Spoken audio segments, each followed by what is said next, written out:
E3 hype train cometh, fueled by games both big and small. Here's one we've got our eyes on, and you should too.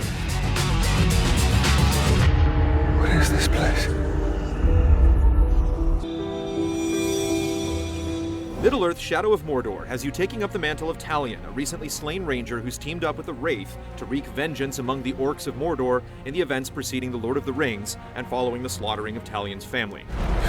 We'll be together, my love, soon!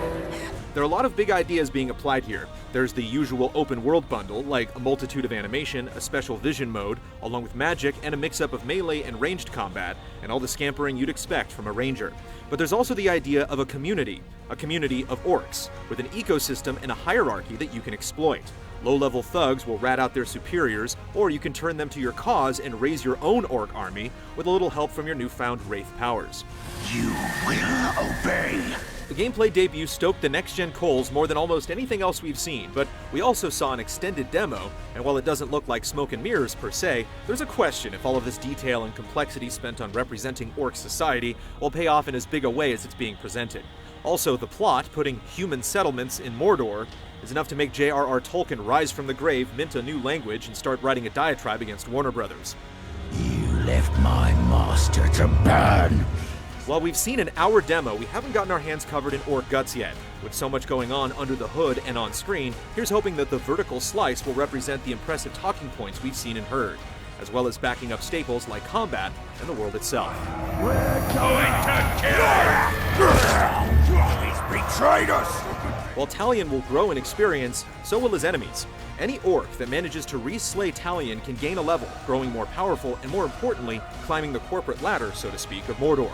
There's also a companion app called Palantir, named after the Seeing Stones in the trilogy, created in conjunction with Wikia to help guide you through the lore as you play.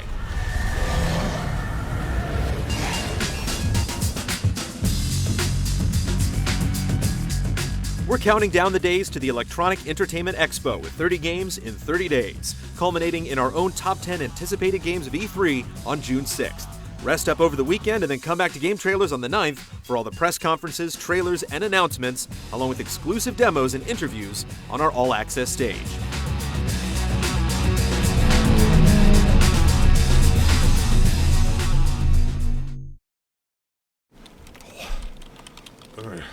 Hey, Elise. Hey. What? Any chance you would take this old alley cat to E3 with you? I took an old alley cat to E3 last year and got into a lot of trouble. I can't do it again. Sorry. Oh. Oh.